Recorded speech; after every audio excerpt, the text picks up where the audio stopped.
Can you imagine what your day would be like if you set out to do everything that you said you were going to do? Hi, my name is Samer Obuselbi. I'm the host of the show Super Awesome You on the Super Awesome Mix podcast network.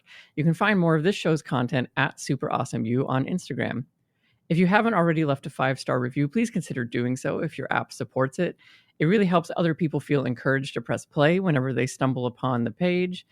And if you're getting some joy out of it, hopefully you can pass that joy on to other people in the world. It's much appreciated by them, and it's certainly appreciated by me. Today's episode really is about this idea of setting an intention, following through on that intention, and then honestly reaping the benefits of that.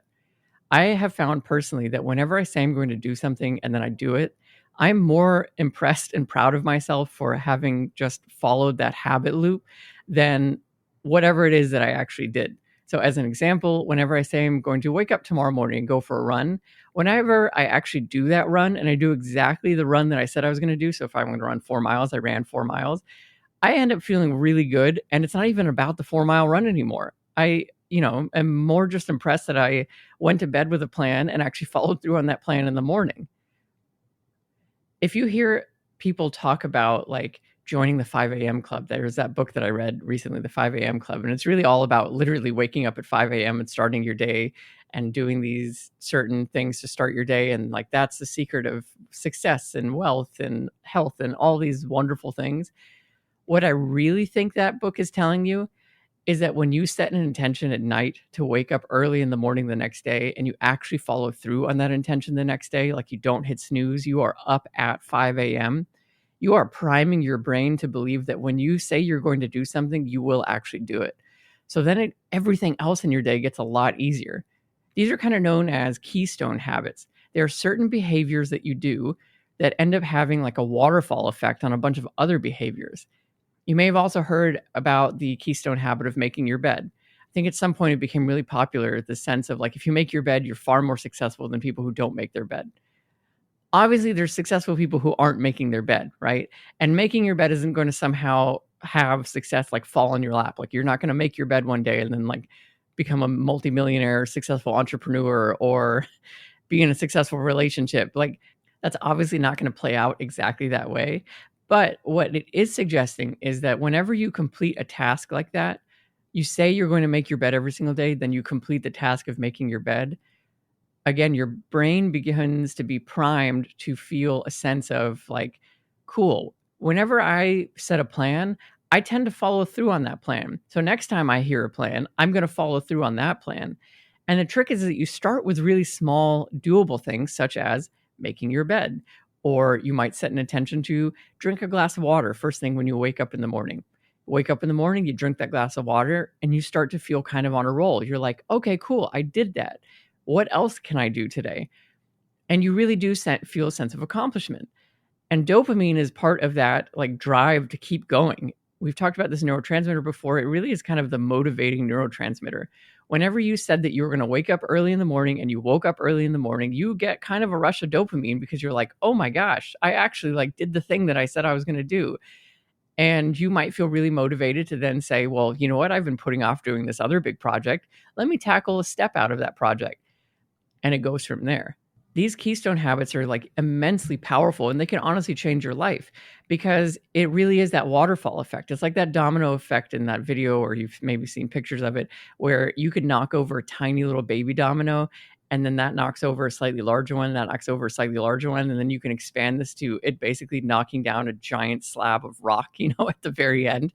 The idea here is like it builds and it builds and it builds. That's what that keystone habit does.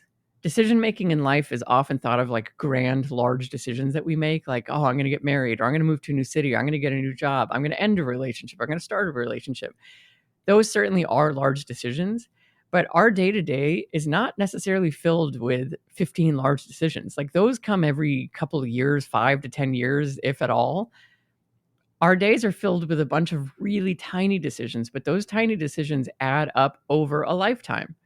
So if you start to introduce a small little change, like tomorrow morning, I'm going to wake up at 6 instead of 6:10, and then you actually wake up those 10 minutes earlier, you're going to start cascading this sense of accomplishment and this sense of like goal alignment, and that you can set an intention and follow through with that intention.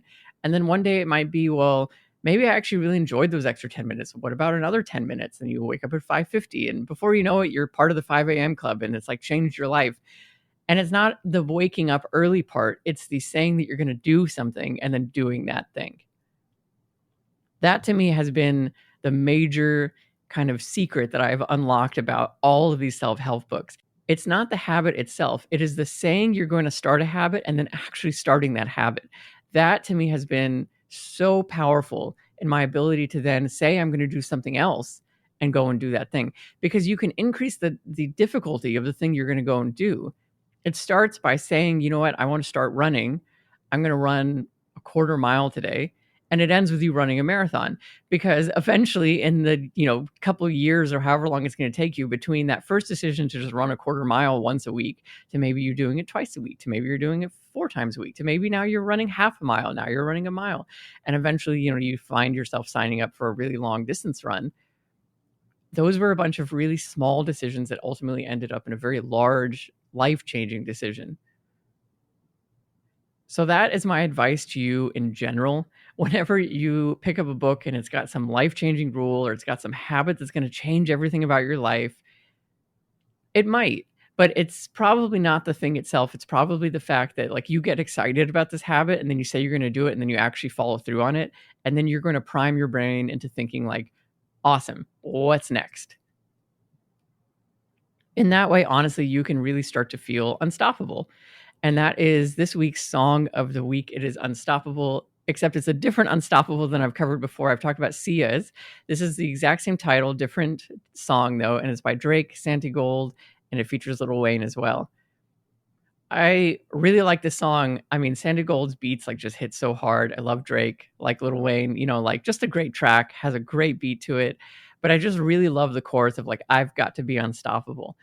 Ultimately, like achieving your goals and getting better at achieving your goals, and it's like you have this like meta effect of saying you're going to do something, then you do it, and then you say you're going to do something else and you do it, and your brain gets better at that, makes you unstoppable. And so that's great. That's an awesome feeling, because then nothing's going to stand in your way and you really will be unstoppable. As you go into this week and before next Tuesday when we'll talk again, really think about these small decisions and think about these small little nano goals that you can set for yourself. And don't sign yourself up for too many, but start with something and just really be committed to doing that tiny little something. Even if it is waking up 3 minutes earlier, even a minute earlier, tell yourself you're going to wake up at 5:59 instead of 6 tomorrow, and start to do it and start to do it and start to do it. And I promise you that you'll notice some change eventually.